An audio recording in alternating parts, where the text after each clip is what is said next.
Assalamualaikum warahmatullahi wabarakatuh. Kita kembali lagi ke pertemuan yang selanjutnya. Pada pertemuan kali ini kita masuk ke materi yang baru, yaitu tentang usaha dan energi.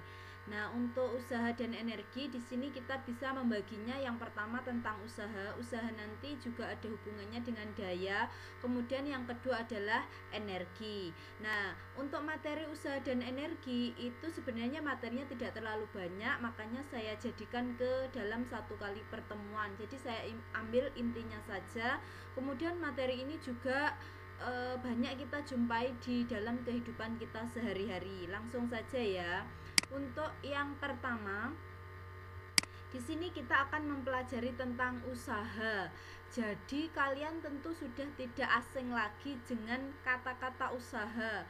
Mungkin kalau misalkan kalian di kehidupan sehari-hari itu mendengar kata usaha berarti sebuah upaya. Misalkan kalau kalian pengen sukses, kalian harus berusaha, ya kan? Seperti itu.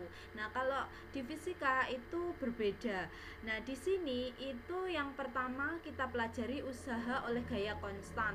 Jadi misalkan ada sebuah benda, misalkan benda itu diletakkan di atas lantai misalkan, kemudian diberikan gaya sebesar F, berarti kita dorong benda tersebut, maka benda itu akan berpindah dari titik awal ini sampai ke titik akhir ini, dia sejauh S.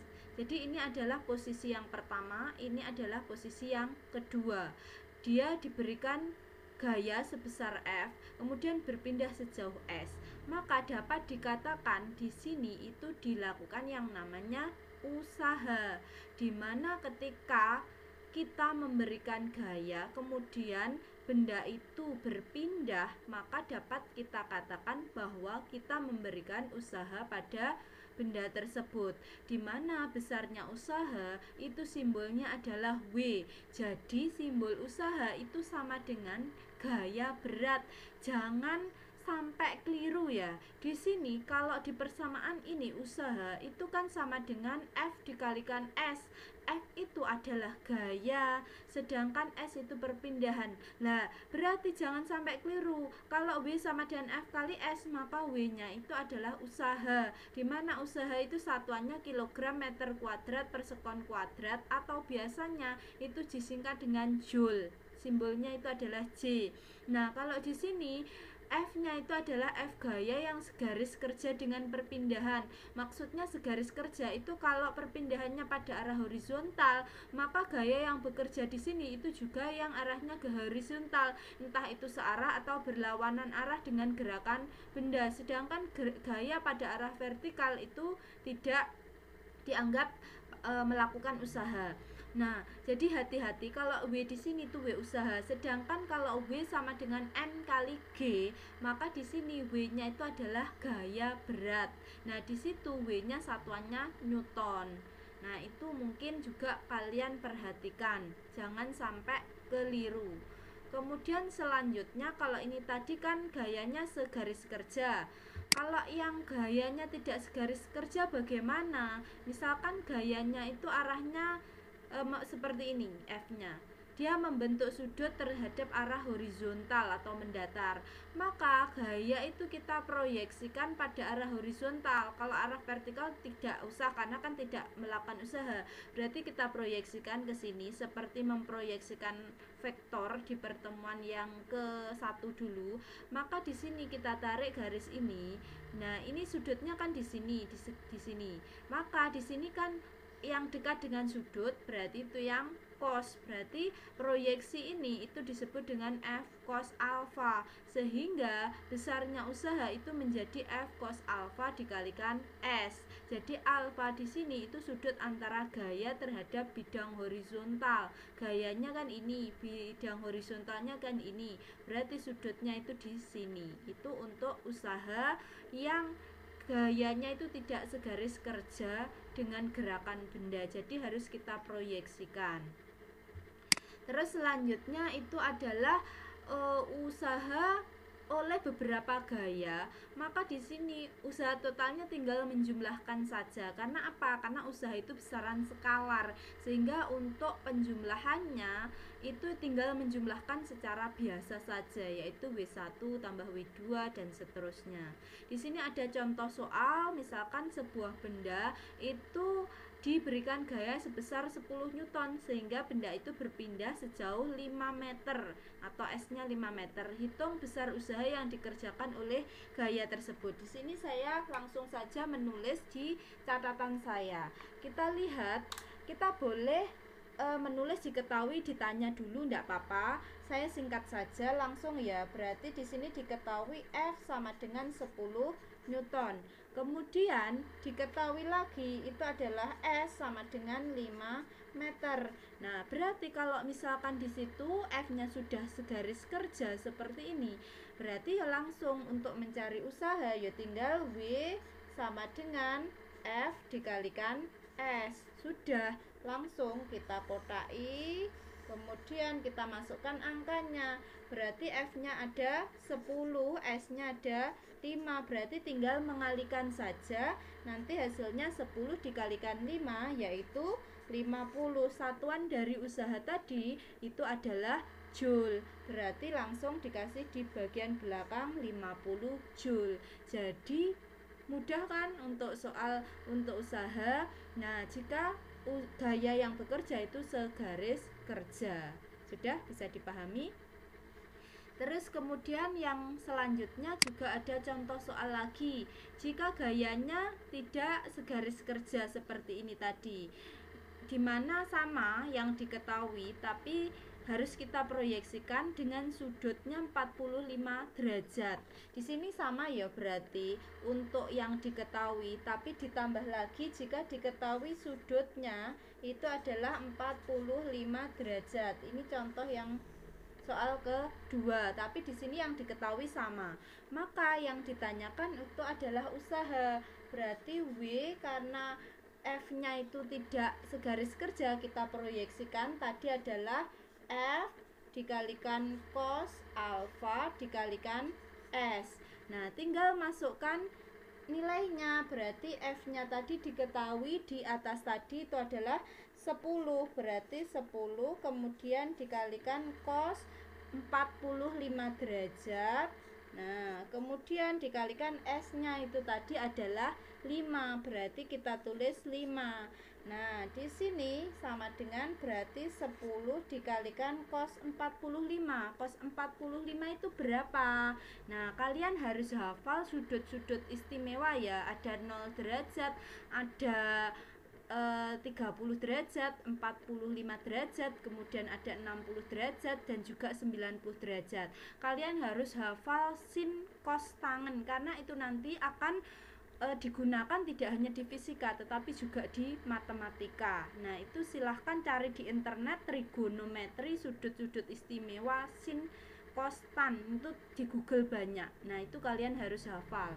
Nah, kalau misalkan di sini cos 45 itu adalah setengah dikalikan akar 2, kemudian dikalikan 5. Nah, tinggal menghitung saja, berarti 10 kali setengah itu kan 5. 5 kali 5 berarti 25. Berarti 25 kemudian dikalikan akar 2. Berarti 25 akar 2 Joule. Berarti hasil untuk contoh soal yang kedua itu seperti ini. Sudah bisa dipahami?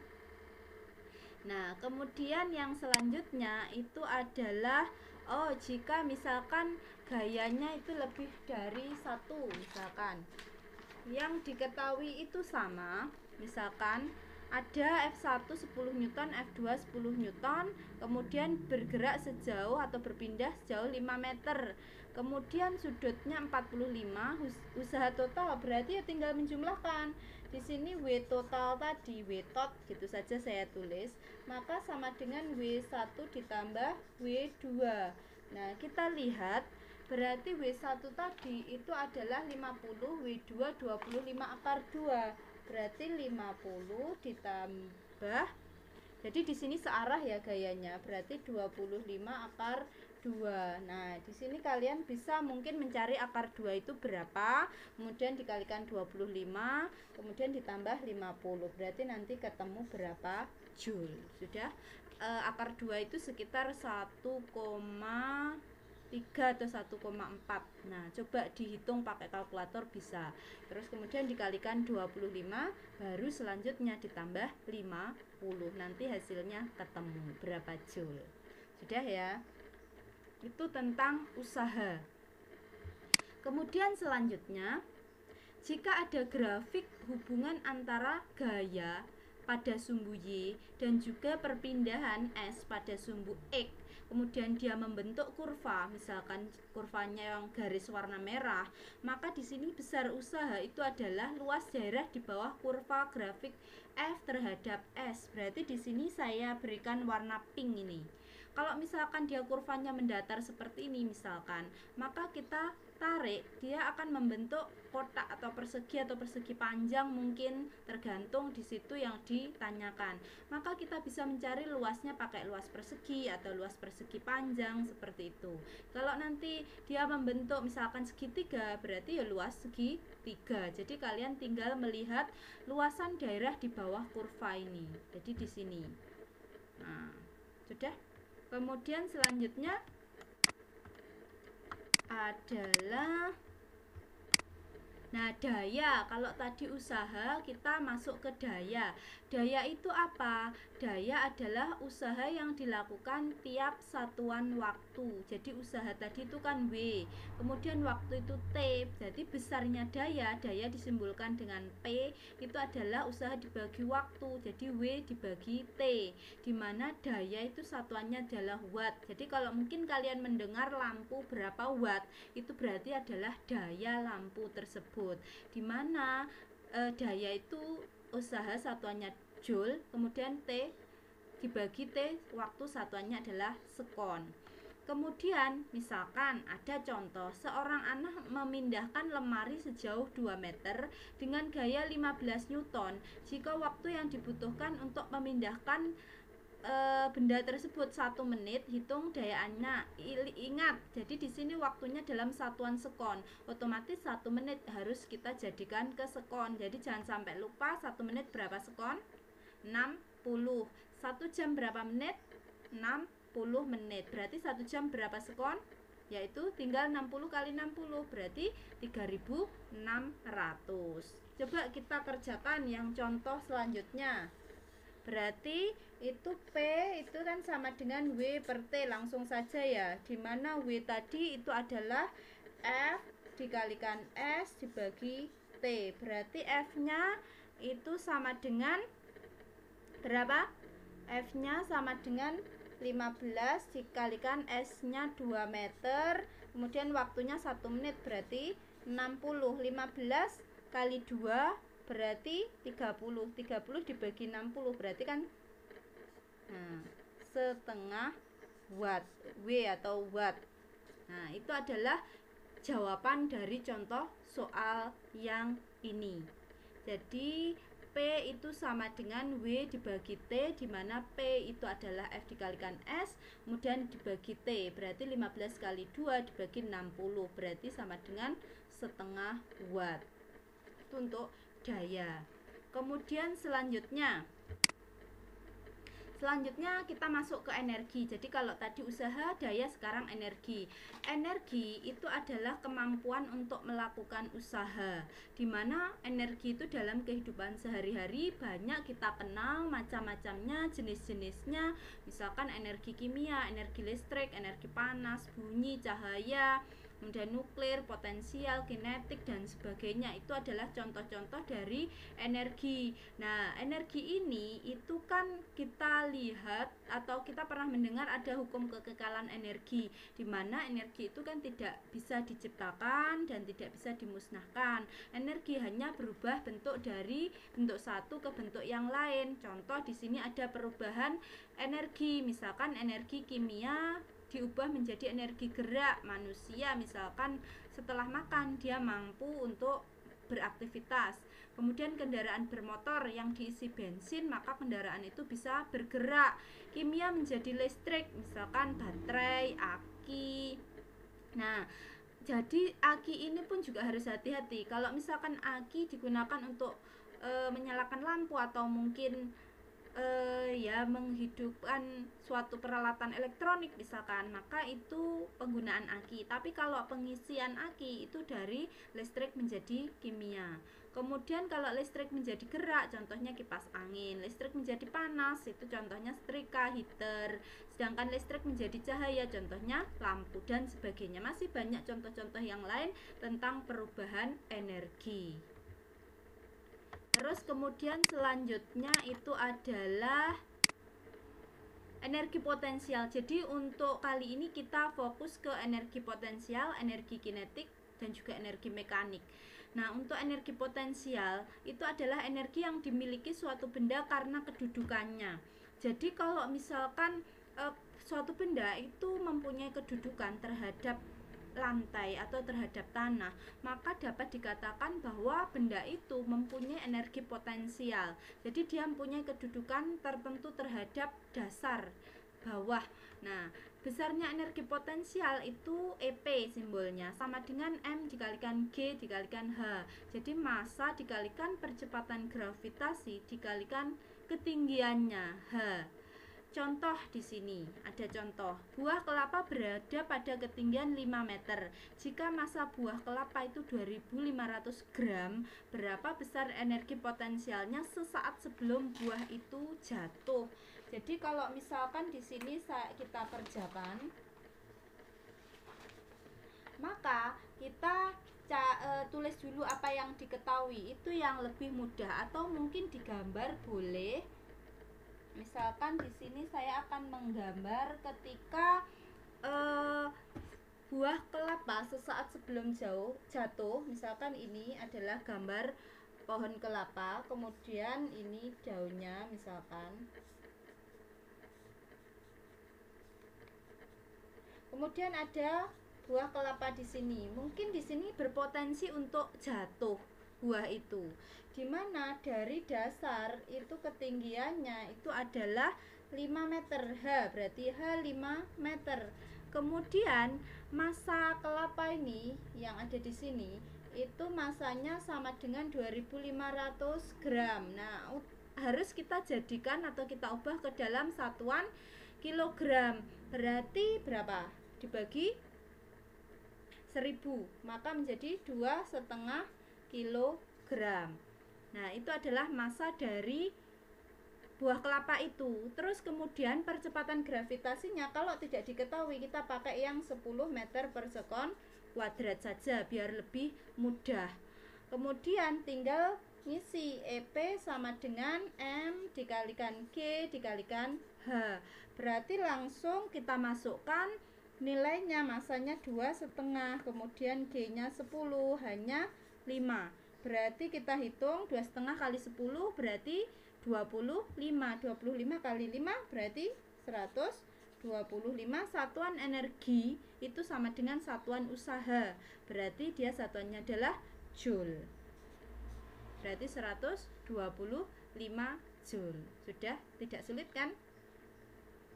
Terus kemudian yang selanjutnya itu adalah energi kinetik. Kalau tadi energi potensial itu energi yang dimiliki suatu benda karena kedudukannya dari suatu titik di bawah. Itu kalau energi kinetik adalah energi yang dimiliki benda karena gerakannya. Jadi suatu benda yang bergerak, suatu benda bermassa kemudian dia bergerak, pasti dia punya energi kinetik. Besarnya energi kinetik EK itu sama dengan setengah mv kuadrat, dimana m itu massa, v itu kecepatan. Contoh misalkan di situ diketahui mobil bermassa 1 ton. Nah, misalkan di sini saya gambar mobilnya dulu. Misalkan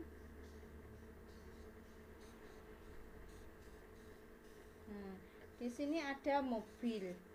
Mobil itu bermassa 1 ton, berarti M-nya 1 ton. Otomatis kalau 1 ton kita harus jadikan ke dalam kilogram. Berarti berapa? 1 ton berapa kilogram? ribu, ya kan? 1000 kilogram. Nah, terus kemudian diketahui kecepatannya, jadi dia bergerak dengan kecepatan tetap. V-nya, V itu kecepatan, berarti 20 meter per sekon. Nah, seperti ini. Yang ditanyakan adalah energi kinetik. Berarti kita tulis langsung EK sama dengan setengah, kemudian dikalikan M dikalikan V kuadrat. Langsung kita masukkan angkanya, berarti M-nya 1000, kemudian V-nya 20 kuadrat. Berarti kita kalikan saja, berarti setengah 1000-nya ditulis dulu saja, 20 kuadrat, 2 kali 2 berarti kan 4, berarti 400. Nah, tinggal ngalikan, berarti hasilnya berapa? Setengah kali 400 kan 200, berarti tinggal tambahin 03, berarti 200.000 joule, atau boleh dijadikan kilojoule, berarti dibagi 1000, berarti 200 kilojoule. Seperti itu. Sudah bisa dipahami ya. Jadi sebenarnya itu tidak sulit untuk menghitung di fisika itu, tapi kalian harus tulis dulu apa sih yang diketahui dan apa yang ditanyakan. Terus selanjutnya adalah hubungan usaha dan energi. Jadi sama-sama satuannya joule. Kemudian hubungannya apa kok sama-sama satuannya joule? Jadi usaha itu kan merupakan perubahan energi. Usaha W perubahan energi, perubahan itu simbolnya delta. Berarti energi akhir dikurangi energi awal, delta E.